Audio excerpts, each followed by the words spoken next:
ഈ പത്തനംതിട്ടയിലേക്ക് നമുക്ക് പോകേണ്ടതുണ്ട്. പത്തനംതിട്ട ഏകദേശം വളരെ അഞ്ച് മണ്ഡലങ്ങൾ പ്രതിദാനം ചെയ്യുന്ന ഒരു ജില്ലയാണ് പത്തനംതിട്ട. മാത്രമല്ല തെരഞ്ഞെടുപ്പ് ഒരുപക്ഷെ പരിശോധിച്ചാൽ ചർച്ചയാകപ്പെട്ട ആറന്മുള വിഷയം, ഒപ്പം മലയോര നദിയുടെ ഒട്ടേറെ പ്രശ്നങ്ങൾ ചർച്ചയായ ഒരു ജില്ലയാണ്. മാത്രമല്ല അടിയൊഴുക്കുകളും ഒരുപക്ഷെ നിർണായകമായ അടിയൊഴുക്കുകൾ ഉള്ള ഒരു ജില്ല കൂടിയാണ്. പ്രവചനാതീതമാണ് അവിടുത്തെ ഒരു പക്ഷേ തെരഞ്ഞെടുപ്പ് ചിത്രം. പൊതുവെ അവിടെ ഏറ്റവും പുതിയ വിശദാംശങ്ങൾ ബിജേഷ് നൽകും. ബിജേഷ് പത്തനംതിട്ടയിൽ ഇതുവരെയുള്ള കണക്കുകൾ ഏത് രീതിയിലാണ്? പോളിംഗ് നല്ല രീതിയിൽ പുരോഗമിക്കുന്നുണ്ടോ? മലയോര മേഖലകളുണ്ട്, നഗരപ്രദേശങ്ങൾ ഒക്കെയും പരിശോധിച്ചാൽ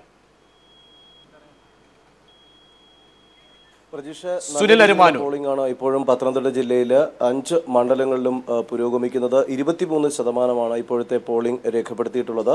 നല്ല ഒരു ക്യൂ തന്നെയാണ് എല്ലാ ബൂത്തുകളിലും ഇപ്പോഴും അനുഭവപ്പെടുന്നത്. രാവിലെ നേരിയ രീതിയിലുള്ള മഴയുണ്ടായിരുന്നു, പക്ഷേ ആ സമയത്ത് പോലും വോട്ടിംഗ് ആരംഭിച്ച 7 മണിക്ക് തന്നെ പോളിംഗ് ബൂത്തിൽ നീണ്ട ക്യൂ കാണാമായിരുന്നു. പ്രത്യേകിച്ച് ആറന്മുള മണ്ഡലത്തിൽ ശക്തമായിട്ടുള്ള ത്രികോണ മത്സരം നടക്കുന്ന ഒരു മണ്ഡലം എന്ന പ്രത്യേകതയുണ്ട്. അതോടൊപ്പം തന്നെ മലയോര മേഖല ഉൾപ്പെടുന്ന റാന്നിയും കോന്നിയും അടൂർ പ്രകാശിന്റെ മണ്ഡലം അത് വരുന്നുണ്ട്. അതോടൊപ്പം തന്നെ അടൂരും തിരുവല്ല മണ്ഡലത്തിലും വിവിധ ബൂത്തുകളിലൊക്കെ നല്ല രീതിയിലുള്ള ഒരു ക്യൂ തന്നെയാണ് അനുഭവപ്പെടുന്നത്. ഇപ്പോഴത്തെ ഒരു ശതമാനം നല്ലൊരു ട്രെൻഡ് തന്നെയാണ് സൂചിപ്പിക്കുന്നത്. കാരണം കഴിഞ്ഞ തെരഞ്ഞെടുപ്പിനെ അപേക്ഷിച്ച്, നിയമസഭാ തെരഞ്ഞെടുപ്പിനെ അപേക്ഷിച്ച് നല്ല രീതിയിലുള്ള ഒരു പോളിംഗ് ആണ് ആദ്യ മണിക്കൂറുകൾ പിന്നിടുമ്പോൾ രേഖപ്പെടുത്തുന്നത്. ഇവിടെ ഒരു ബൂത്തിലും ഒരു പ്രശ്നവും ഇതുവരെ ഉണ്ടായിട്ടില്ല. കേന്ദ്രസേനയുടെ വിലയിരുത്തലും സ്പെഷ്യൽ സ്ക്വാഡിന്റെ പരിശോധനയും ഒക്കെ എല്ലാ ബൂത്തുകൾ കേന്ദ്രീകരിച്ച് നടക്കുന്നുണ്ട്. അതനുസരിച്ച് കൊണ്ട് തന്നെ യാതൊരു തരത്തിലുള്ള അക്രമ സംഭവങ്ങളോ അല്ലെങ്കിൽ മറ്റ് പ്രശ്നങ്ങളൊന്നും തന്നെ ഒരു ബൂത്തിലും റിപ്പോർട്ട് ചെയ്തിട്ടില്ല. ആറന്മുള വലിയ ഒരു നിയോജക മണ്ഡലം എന്ന പ്രത്യേകതയാണ് ആറന്മുളയ്ക്കുള്ളത്. അതുകൊണ്ട് തന്നെ കൂടുതൽ വോട്ടർമാർ ഇവിടെ വോട്ട് രേഖപ്പെടുത്താൻ എത്തുമെന്നുള്ള ഒരു സൂചനയാണ്. കഴിഞ്ഞ തെരഞ്ഞെടുപ്പ് 2011 നിയമസഭാ തെരഞ്ഞെടുപ്പ് 10 ലക്ഷത്തിലധികം വോട്ടർമാർ 5 മണ്ഡലങ്ങൾ പ്രതിദാനം ചെയ്യുന്ന പത്തനംതിട്ടയുടെ ചിത്രമാണ് സുനിൽ അരിമാനൂർ നൽകിയത്. ഇനി കോഴിക്കോട്ടേക്ക് പോവുകയാണ്. കോഴിക്കോട്ട് ഏകദേശം 13 മണ്ഡലങ്ങൾ പ്രതിദാനം ചെയ്യുന്ന ജില്ലയാണ് കോഴിക്കോട്. കഴിഞ്ഞ തവണ ഏതാണ്ട് 10 സീറ്റുകൾ LDF-നൊപ്പം നിന്ന LDF-ന് മേൽക്കൈ അവകാശപ്പെടാൻ കഴിയുന്ന ഒരു ജില്ലയാണ്. അത്തരത്തിൽ തന്നെ ഇടതുപക്ഷത്തിന് ഒരു മേൽക്കൈ ഉണ്ടാകുമെന്ന് ഏറെ പ്രതീക്ഷിക്കുന്ന ഒരു ജില്ല കൂടിയാണ് കോഴിക്കോട്. കോഴിക്കോട്ടെ വിവരങ്ങളിലേക്ക് പോയാൽ മേഘ മാധവൻ ചേരുകയാണ്. മേഘ നേരത്തെ ഒരുപക്ഷെ എനിക്ക് തോന്നുന്നു കോഴിക്കോട്ടെ ഒരു ചിത്രം നോക്കിക്കഴിഞ്ഞാൽ, കാരണം 10 സീറ്റുകൾ പിടിക്കുന്ന ഒരു ഘട്ടം. കാരണം കഴിഞ്ഞ തെരഞ്ഞെടുപ്പിൽ ഞാൻ നേരത്തെ സൂചിപ്പിച്ചത് ഒരു അടിയൊഴുക്കുകളല്ല, വ്യക്തമായ ഒരു ചിത്രം മേൽക്കൈയാണ്. അവിടെ മേൽക്കൈയാണ് ഒരു പക്ഷേ പരിശോധിച്ചാൽ. ഇത്തവണ 2 മുന്നണികൾക്കും അപ്പുറത്തേക്ക് BDJS ഫാക്ടർ വരുന്നുണ്ട്. BJP ചില മണ്ഡലങ്ങളിൽ വ്യക്തമായ സ്വാധീനം BJPക്ക് ചെലുത്താൻ കഴിയുന്നു. അതുകൊണ്ട് തന്നെ പരമാവധി വോട്ടർമാരെ കൊണ്ടെത്തിക്കാനുള്ള ഒരു ശ്രമം എന്തായാലും കാണിക്കുന്നുണ്ട് ജില്ല. കോടിയേരി പറഞ്ഞ പോലെ വെറുമൊരു പ്രതിഭാസം മാത്രമായി മാറാൻ മേഘ പൊതുവെ ഒരു സ്വാഭാവിക ട്രെൻഡ് എന്നതിനപ്പുറത്തേക്ക് ജില്ല പ്രത്യേക സാഹചര്യത്തിൽ ഒരു വോട്ടിംഗ് നില കാണിക്കുന്നുണ്ടോ? വ്യക്തമായ രീതിയിൽ ഒരു സ്റ്റഡി തുടക്കം മുതൽ വോട്ടിംഗ് ആരംഭിച്ച തുടക്കം മുതലുള്ള ഒരു ചടുലത നിലനിർത്തി പോവുകയാണോ?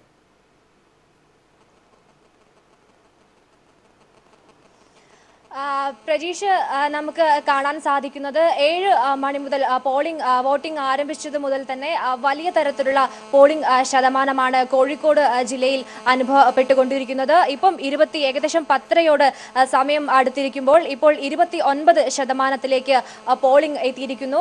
രാവിലെ നല്ല അനുകൂലമായ കാലാവസ്ഥയായിരുന്നു.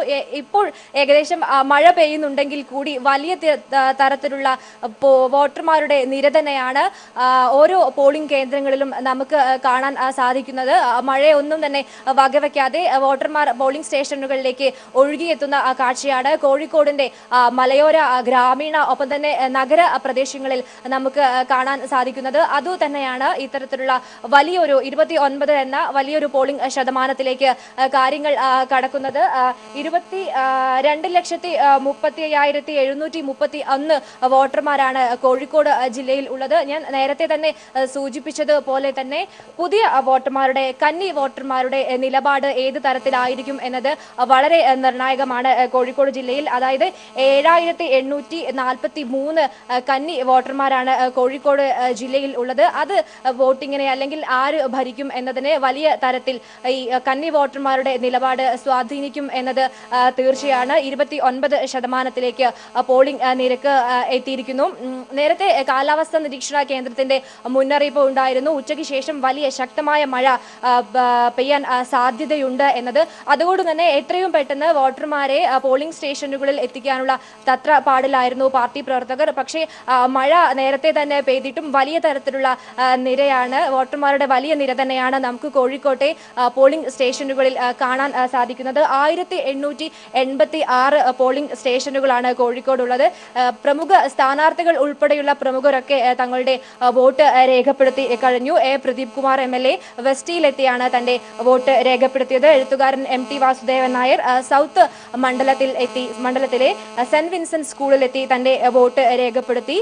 സൗത്ത് മണ്ഡലത്തിലെ UDF സ്ഥാനാർത്ഥിയായ MK മുനീർ നോർത്ത് മണ്ഡലത്തിൽ എത്തിയാണ് തന്റെ വോട്ട് രേഖപ്പെടുത്തിയത്. ഒപ്പം തന്നെ വടകരയിലെ LDF സ്ഥാനാർത്ഥി CK നാണു, KK രമ ഉൾപ്പെടെയുള്ളവർ തങ്ങളുടെ വോട്ട് രേഖപ്പെടുത്തി. 7 മണി മുതൽ തന്നെ വോട്ടിംഗ് ആരംഭിച്ചത് മുതൽ തന്നെ വലിയ വോട്ടർമാരുടെ വലിയ നിരയാണ് നമുക്ക് കാണാൻ സാധിക്കുന്നത്. അതിനിടെ പേരാമ്പ്രയിൽ ഒരു കുഞ്ഞഹമ്മദ് ഹാജി വോട്ട് ചെയ്യാനെത്തിയ കുഞ്ഞഹമ്മദ് ഹാജി കുഴഞ്ഞു വീണ് മരിക്കുന്ന ഒരു സങ്കടകരമായ മേഘയാണ് അവിടെ നിന്നുള്ള ചിത്രം നൽകിയത്. അഞ്ചു, എനിക്ക് തോന്നുന്നു 24.6% കഴിഞ്ഞ 2011 തെരഞ്ഞെടുപ്പിൽ കോഴിക്കോട്ട് രേഖപ്പെടുത്തിയത്. ഇപ്പോ 29%. അപ്പോൾ ഒരു വ്യക്തമായ ചിത്രം നോക്കിക്കഴിഞ്ഞാൽ ഒരു നല്ല ഒരു 74 കഴിഞ്ഞു പോകാനുള്ള ഒരു സാധ്യത. മഴയൊക്കെ അവഗണിച്ചുകൊണ്ട് ആളുകൾ എന്തായാലും എത്തുമെന്ന് തന്നെയാണ് പ്രതീക്ഷിക്കുന്നത്. നല്ല ഒരു കോഴിക്കോട് പ്രവചനാതീതമായ രീതിയിൽ തന്നെ വോട്ടിംഗ് ശതമാനം ഇങ്ങനെ സ്റ്റഡിയായി പോയിക്കൊണ്ടിരിക്കുന്ന ഒരു ചിത്രം നൽകുന്നു. ഇനി മലയാളത്തിന്റെ മഹാനടൻ മമ്മൂട്ടി വോട്ട് രേഖപ്പെടുത്തുകയുണ്ടായി. എറണാകുളത്ത് അദ്ദേഹം വോട്ട് രേഖപ്പെടുത്തിയ ശേഷം മാധ്യമങ്ങളോട് പ്രതികരിക്കുകയുണ്ടായി. അതിലേക്ക്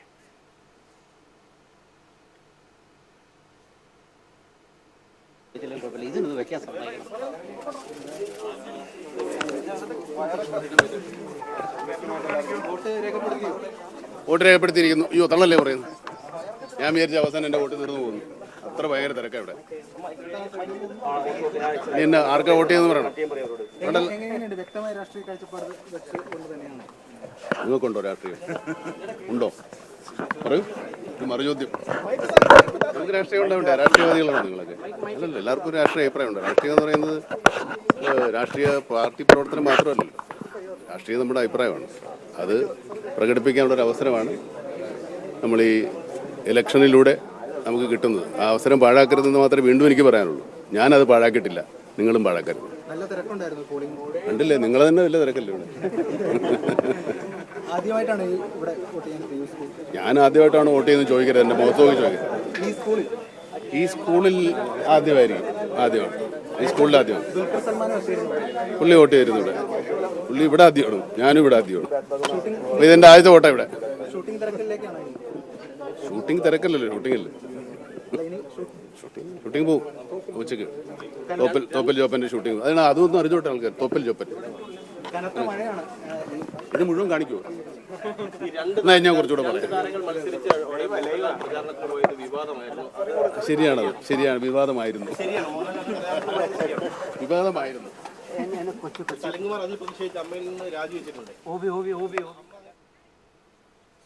തീർച്ചയായും രാഷ്ട്രീയം ഒരു അഭിപ്രായമാണ്. അത് താൻ രേഖപ്പെടുത്തിയിട്ടുണ്ട്, തന്റെ അഭിപ്രായം താൻ രേഖപ്പെടുത്തിയിട്ടുണ്ട് എന്ന് മലയാളത്തിന്റെ മഹാനടൻ മമ്മൂട്ടി വ്യക്തമാക്കിയിരിക്കുന്നു.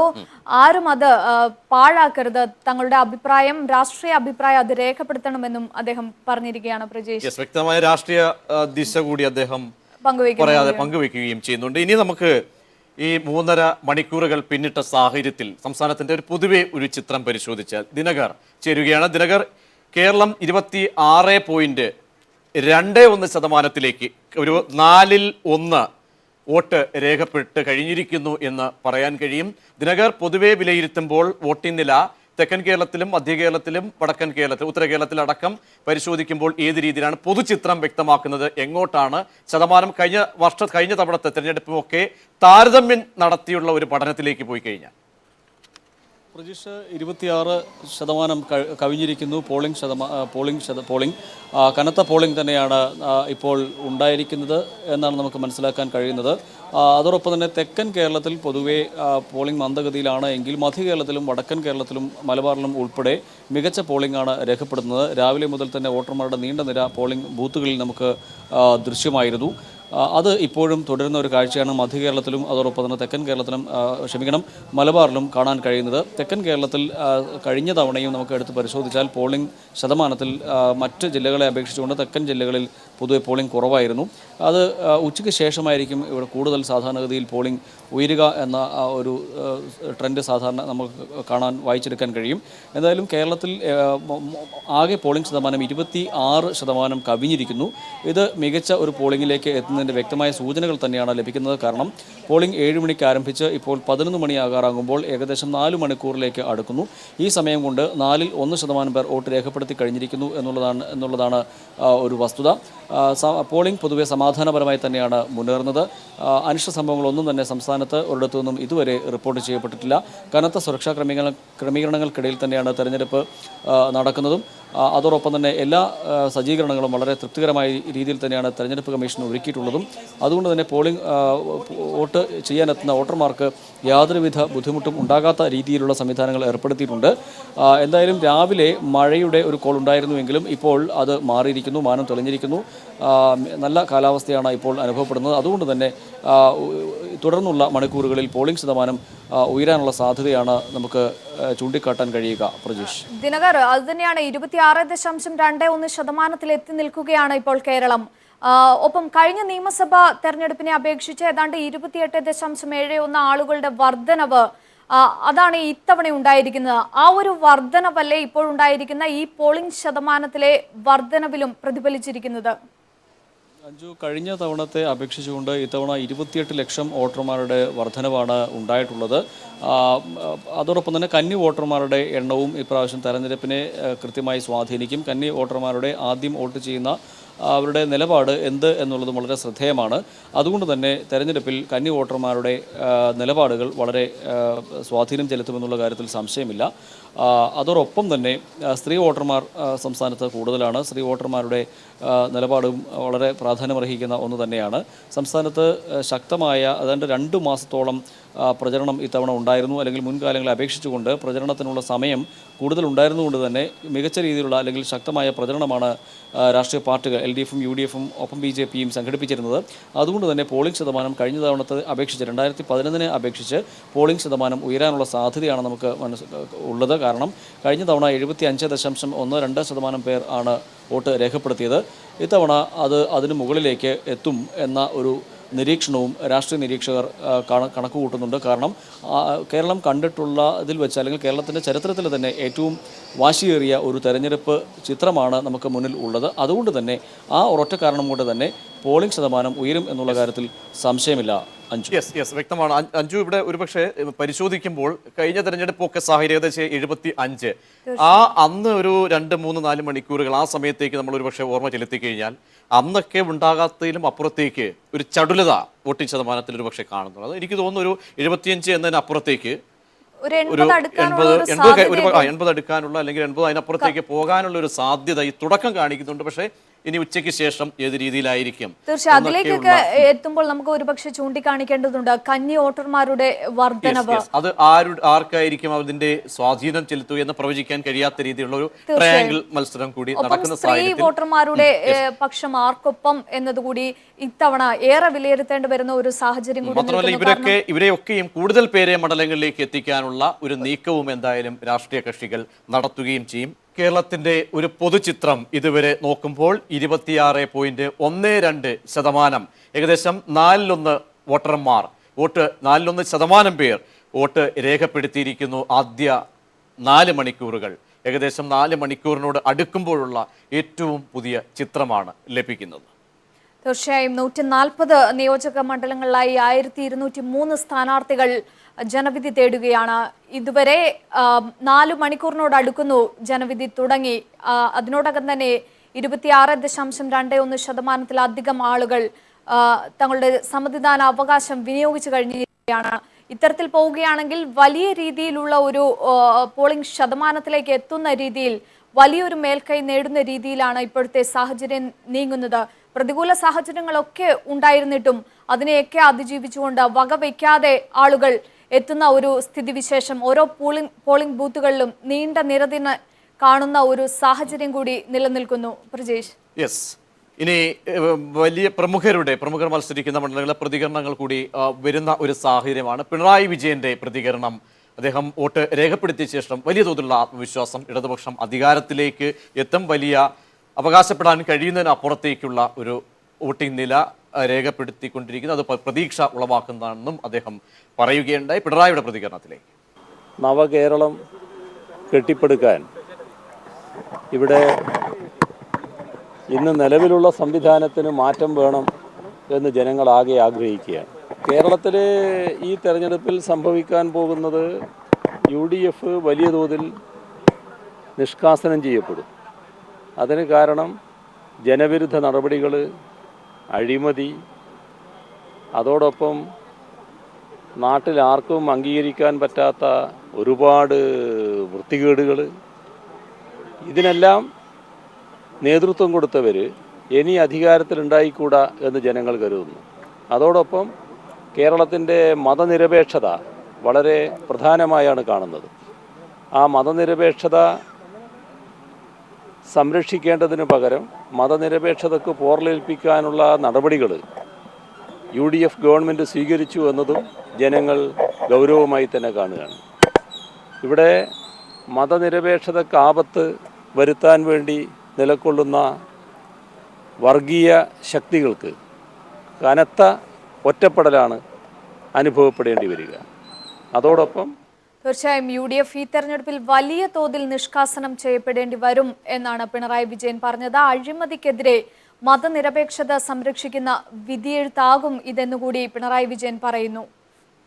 യെസ്, ഇനി ഉമ്മൻചാണ്ടിയുടെ പ്രതികരണത്തിലേക്ക് പോകുന്നു. ഉമ്മൻചാണ്ടിയും വ്യക്തമായ അവകാശവാദം ഉന്നയിക്കുകയാണ്. പ്രതികൂലമായ ഒട്ടേറെ ഘടകങ്ങൾ ചർച്ച ചെയ്യപ്പെട്ടുവെങ്കിലും ഇപ്പോഴത്തെ ഈ വോട്ടിംഗ് നില കാട്ടുന്നത് UDFന് അനുകൂലമായ ഒരു സാഹചര്യങ്ങളാണെന്ന് അദ്ദേഹം പറയുകയുണ്ടായി. ഇനി ഉമ്മൻചാണ്ടിയുടെ പ്രതികരണത്തിലേക്ക്. എന്ത് ക്രെഡിറ്റ് ഉണ്ടെങ്കിലും അത് UDFന്റെ യോജിപ്പിന് കിട്ടുന്ന അംഗീകാരമാണ്, ജനങ്ങൾ നൽകുന്ന അംഗീകാരമാണ്. വീഴ്ചകളുണ്ടെങ്കിൽ അതിന്റെ ഉത്തരവാദിത്വം UDFന്റെ ചെയർമാൻ എന്ന നിലയിൽ ഞാൻ മറുപടി പറഞ്ഞേ പറ്റൂ. യെസ്, VSന്റെ പ്രതികരണം കൂടി. VSും വ്യക്തമായ ആത്മവിശ്വാസം പ്രകടിപ്പിക്കുന്നുണ്ട്. VSന്റെ വാക്കുകളിലേക്ക് കൂടി. ഓരോ പ്രദേശത്തു നിന്നും ജില്ല തോറും താലൂക്ക് തോറും സംസ്ഥാന വ്യാപകമായും ഇടത് തരംഗം വൻ വിജയം കരസ്ഥമാക്കുക തന്നെ. ഉയർന്ന പോളിംഗ് ശതമാനം കാണുന്നുണ്ട് രാവിലെ തന്നെ. എന്താണ് അതെല്ലാം തന്നെ ഇടതുപക്ഷ പ്രസ്ഥാനത്തിൻ്റെ ശക്തി കേന്ദ്രങ്ങളിൽ അത് ആ നിലയിൽ തന്നെ ഉണ്ടാകും. ഉമ്മൻചാണ്ടി ഇപ്പോഴും ഉറച്ചു വിശ്വസിക്കുന്നത് ഭരണം തുടർച്ച ഉണ്ടാകുമെന്നാണ്. അതിലെ വെറും വിഡ്ഢിത്തരം പറയുന്നു, അത് കൂടെ പറയുന്നു. അത് നിങ്ങൾ മനസ്സിലാക്കിയാൽ ശ്രദ്ധിച്ചാൽ അത് മനസ്സിലാകും. വിവാദങ്ങളിൽ തോറ്റതിന് ശേഷം കോടതിയിൽ പോയി, കോടതിയും തോറ്റു. പിന്നെ അന്തസ്സുള്ള ആളുകൾക്ക് അധികാരത്തിൽ തുടരാൻ കഴിയില്ല. എന്നിട്ടും തുടരുന്ന വിദ്വാനാണ് അദ്ദേഹം.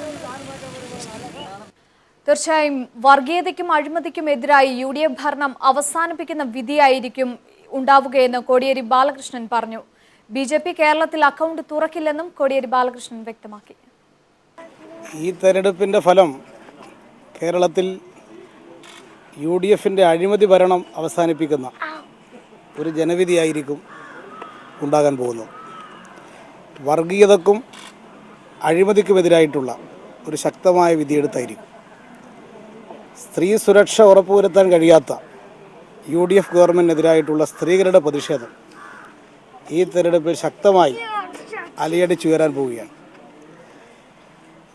BJPക്കും എതിരായിട്ടുള്ള ജനവിധിയായിരിക്കും ഇത്. ഇടതുപക്ഷ ജനാധിപത്യ മുന്നണിക്ക് ചരിത്ര വിജയമായിരിക്കും ഇത്തവണ ഉണ്ടാകാൻ പോകുന്നത്. കോടിയേരിയുടെ വാക്കുകളാണ് കേട്ടത്. ഇനി തെക്കൻ ജില്ലയിലെ 5 മണ്ഡലങ്ങളെ പ്രതിദാനം ചെയ്യുന്ന ജില്ലയാണ്, മലയോര മേഖലയാണ്. ഏറെ ചർച്ച ചെയ്യപ്പെട്ട പാരിസ്ഥിതിക വിഷയങ്ങളൊക്കെയും ചർച്ച ചെയ്യപ്പെട്ട ജില്ല, പ്രാദേശികമായ ഒട്ടേറെ ഘടകങ്ങളും ചർച്ച ചെയ്യപ്പെട്ട ജില്ലയാണ് പത്തനംതിട്ട. പത്തനംതിട്ടയുടെ ഏറ്റവും പുതിയ ചിത്രവുമായി സുനിൽ അരുമാനൂർ ചേരുന്നു. സുനിൽ, ഇതുവരെ ഉള്ള വോട്ടിംഗ് നില പരിശോധിക്കുമ്പോൾ പത്തനംതിട്ട എങ്ങോട്ട് പോകുന്നു? എത്രത്തോളം കഴിഞ്ഞ വർഷത്തെയൊക്കെ താരതമ്യ പഠനം നടത്തിയാൽ നല്ല പോളിംഗ് ആണോ രേഖപ്പെടുത്തുന്നത് പൊതുവെ നോക്കുമ്പോൾ?